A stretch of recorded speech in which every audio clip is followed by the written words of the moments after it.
I'm Lucy Redpath. I run the Hive Beauty, a unisex skin salon, and we're going to give you a tour.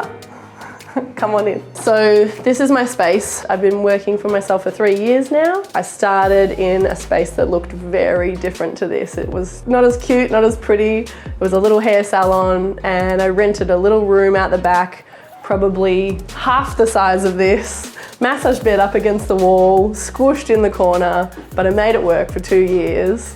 And finally saved enough money and got enough enthusiasm and enough clients and moved into this big place. So I have a reception area and a spray tan room as well, which is as big as my very first treatment room, which is crazy. I do customized tans. I use a few different brands. I always match it to the person's undertone and how deep the color they want to go. So it's a very customized treatment. I love doing tanning, it's just a bit of fun.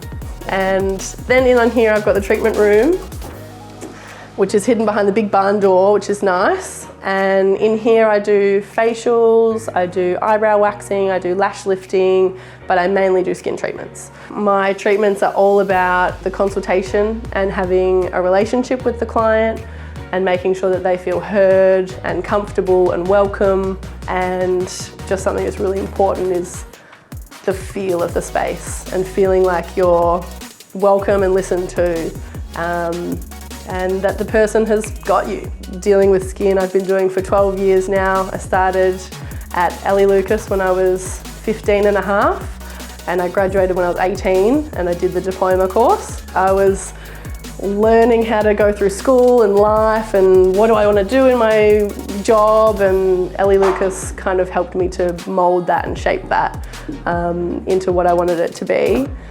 Are you after the guitar kernel? Just next door.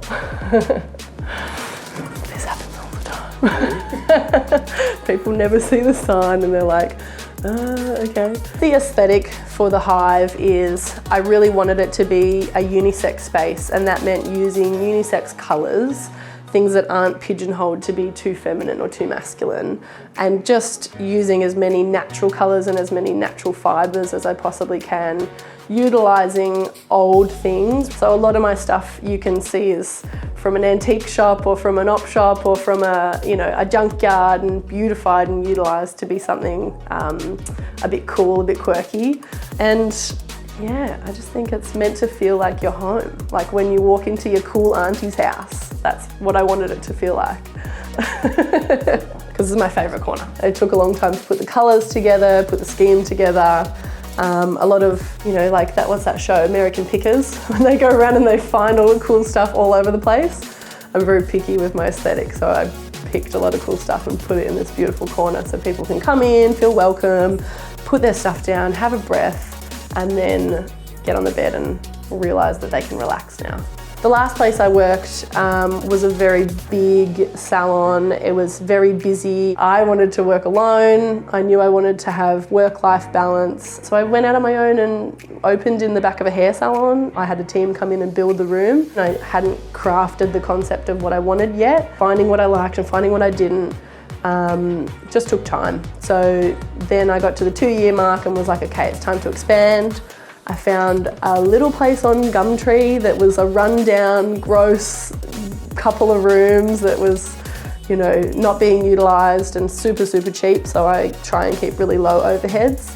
And I thought I can turn that into what I want it to be, and put in a bench top and put in plumbing and put in hot towel cabbies and fridges and repaint and paint the stairs and put in a front desk area, and there was no doors on the walls in here as well, so we had to find doors, and the barn door was a really big concept I wanted to bring in. I changed the space to suit what I now knew I needed after a couple of years in the industry, and some of my prerequisites were I need daylight, it has to be beautiful and light and big and friendly, and it has to be hidden away. It has to not be on a street frontage where it was a bit of a secret that people could find you. And it's a simple little thing, but I didn't have running water in my little tiny room in the hairdresser, so I needed running water. It's been a year and a half in here and it's been going amazingly. I got my first traineeship only because this particular employer was like, you went to Elly Lucas, or you go to Elly Lucas, and that was really interesting to me that she picked up on that. And when I finally came in for my interview, I was a little 15-year-old kid in my school uniform, and she was like, hang on, what's going on? Like, this isn't what I expected.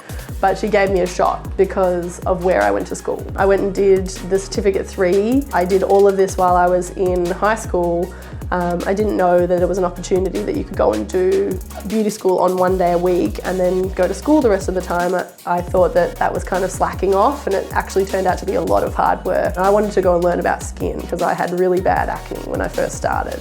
So I went in thinking I'm going to fix my own skin, and then came out thinking I love spa treatments and I really love the clinical aspect of it, and I really love eyebrow waxing, and I love how good spray tanning makes you feel like instantly. After the Certificate 3, I wanted to know more, so I went back and did my diploma. Elly Lucas has opened a lot of doors for me, and even after I've graduated, talking to clients about Elly Lucas and being able to say, look, it's one of the biggest beauty schools in Australia, it just puts that sense of trust into the client as well. Most popular treatment is a combo of facials and eyebrows. I think it's probably 50-50. When I first started doing beauty, I kind of got pigeonholed into doing eyebrows, which I'm fine with because it's one of those treatments that's creative and it's quick and it's fun, and it also instigates a lot of trust between you and your client, so that opens the conversation for talking about skin.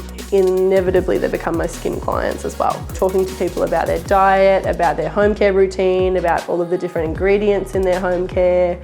I pretty often get people to bring in all of their products so that I can have a look at every ingredient that they're using and make sure that there's nothing in there that's causing our problem, so that we can cut it out if we need. And with the cosmeceuticals that I sell at the salon, from Aspect, Societe and cosmetics, we find a plan for them. I really liked doing science with Mary. I was always the kid at the back who didn't really understand and was just like asking like 5 times, like, is this what you mean? Or I didn't get this on the test. Like, she would always stay back and talk you through whether, if you didn't get it, if you didn't understand, she would just make sure that you got it in the end. We went to the Whitsundays and we went to Hayman Island, one and only, and we got to see and experience quite a few treatments. The experience was so awe-inspiring that you were kind of like, oh my God, I could work in a place like this. When you're back in your classroom in Melbourne, it's not always easy to put yourself in those shoes, but that's the whole point of going on these trips and having facials at other places and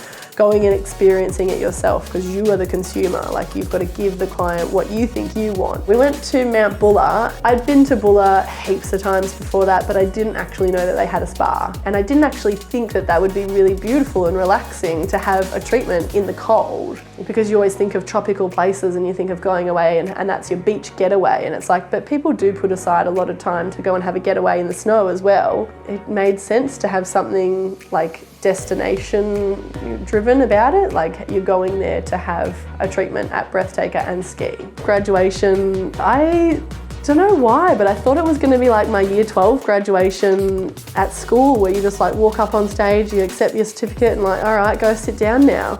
But it was all about showing off what we had done. It was amazing. It was nerve-wracking. It was sad. I invited my best friend, my partner at the time, and my mum, and we had such a good night. That was incredible to be in the Palladium. It's the only time I've ever been in there as well. When you've tried so hard and you put in all of this effort and all of this effort's being put in back for you, you're like, yes, I did it. Like, that was so what I wanted. Yeah, I didn't think it would be so amazing, but it was very large, and that's not happened to me since, so live it up. I wouldn't be where I am if I didn't go to Elly Lucas. The name itself speaks to the employer or to the person who you're asking for the traineeship from before sometimes we get to speak to the employer or the traineeship person giving you the job. It's the reputation that precedes you. It's really important to have that name behind you. It's a resource that never stops giving. It's changed a lot of things for me. I don't know if I would have gotten this far if I had gone somewhere else. Maybe I would have flaked off early as well.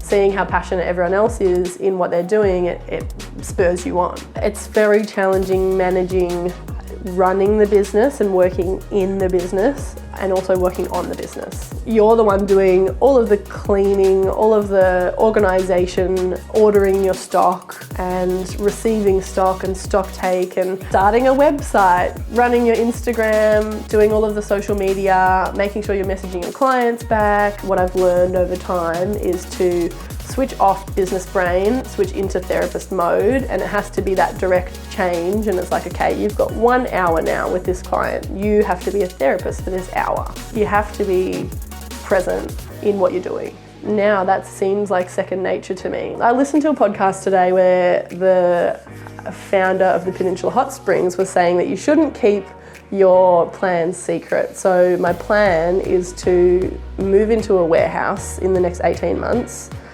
build the space into somewhere that can harbour a salon family. I want to hire a couple of really amazing people who do their job really well, live their life really well, and they have a lot of sparkles and a lot of energy to give to their clients every day, and make sure that every treatment is personable and really consciously thought out and a very customised treatment for every person. I want to build on this concept of home and feeling welcome, and also having clinical treatments that are in a casual environment, and put that in a warehouse somewhere with a really great team that's a family. Sounds really corny, but that's what I want.